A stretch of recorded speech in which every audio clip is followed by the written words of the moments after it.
I don't like clowns.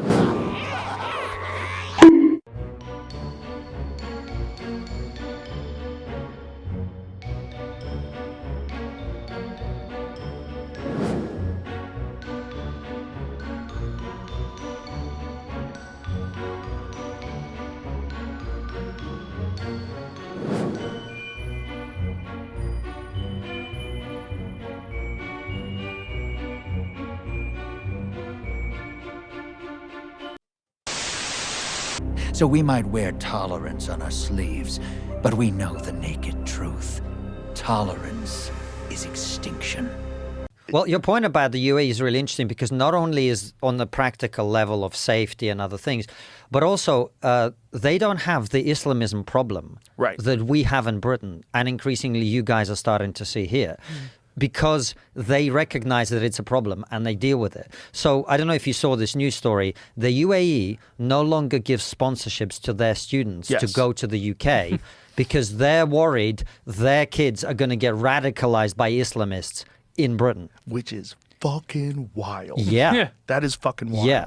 And you were messaging me about this story with the Mamdani situation, right, yesterday. Yes. You now have this problem in America. Yeah. Yes. You have the Islamism problem here, where people who are supporters of ISIS are thrown. But I mean, your media is pretending it's not happening, but it's fucking happening. Well, it happened in Austin. Right. Yeah. I mean, right. the guy who shot up that bar. Right. But that's what's really scary about this world we're living in right now, because we're so ideologically captured, both right and left. Everyone in this country looks at this administration as an existential threat to democracy itself and our way of life, and fill in the blank, whatever marginalized groups are all going to be round up and put in internment camps.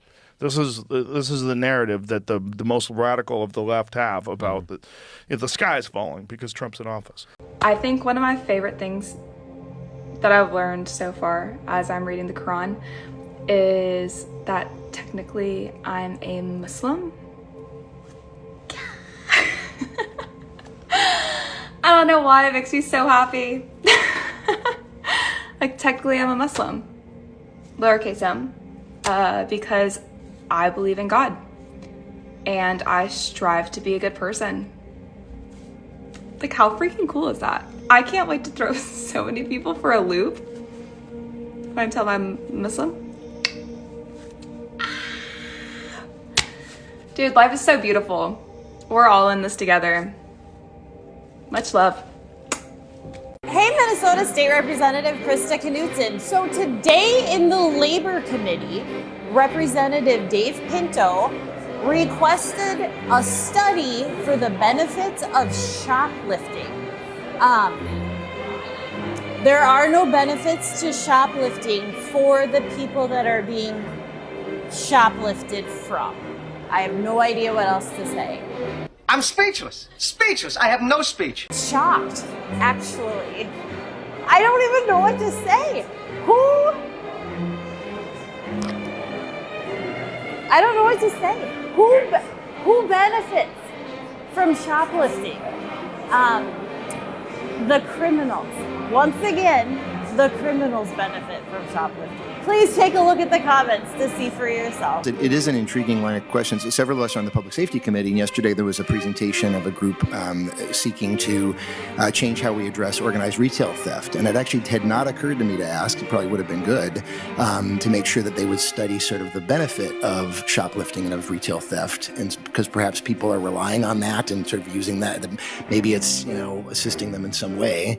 I mean, these folks were describing people violating the law, but I suppose it could be useful to look into that. But ultimately, it's a policy question, right? We do want to make sure when we have a law in place, we're enforcing it. So, come again. If you're a Black American, I need you to stay right here. If you're not, I'll give you a few seconds so you can go on and scroll on by. Great. Okay. We need to have a talk. It comes to a point where supporting and defending your community just it becomes so exhausting that you feel this frustration, and you start to understand why people have the Black fatigue that they talk about. the Houston Rodeo, a family event. You have people there fighting, stealing, acting like menace to society, lawlessness, at an event that's supposed to be a fun, family-oriented event. You have Ruth Chris now saying, hey, we don't want to do this, but you guys are forcing our hand. We're going to have to enforce a dress code policy because how you guys are coming in here with your pants sagging, looking sloppy, all of these things, we just cannot allow. So then you sit back and you wonder why other races will say, we have black fatigue. Guess what? I'm black and I have black fatigue. I am tired of the wrong type of people in our community, because let me preface this is not all black people. This is not. You have people over here making life miserable for other fellow Americans because you have no manners, you have no standards, you have no morals. I don't care how you were brought up. If you were raised in the hood, if you were raised in a suburb, I don't care. Having character and manners will always take you far. So no, don't blame people when they say no. We don't want your kind over here. I'm hesitant. I don't blame them. I do not. Because if anything, what it shows is that you cannot call a pattern of facts racism and stereotype. Stereotypes all come from truth. What a concept. Facts and facts and facts and facts. Okay. You need 1 room key or 2 room key? 2, just in case I lose one. Yes, I will just make this for you. Just help me with your signature, where it says guest signature. Let me just process your room registration form. Please wait while we process your registration form. Please note that we have a strict policy of no smoking, no pets, and no visitors allowed in any of our guest rooms. Signature must match the one on your ID. Using your finger, please sign where it says guest signature when you see the form on the screen.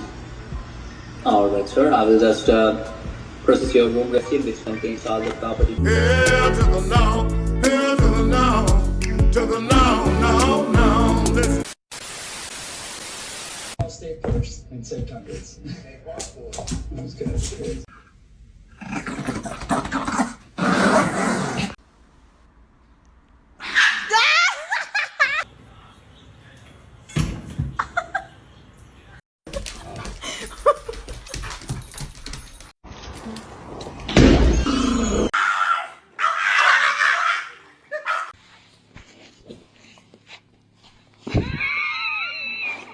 As we formulate particular policies, for example, faith groups, as we consider...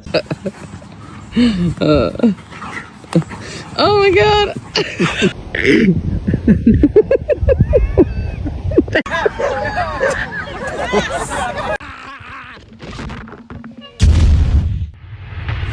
It is a messed up world.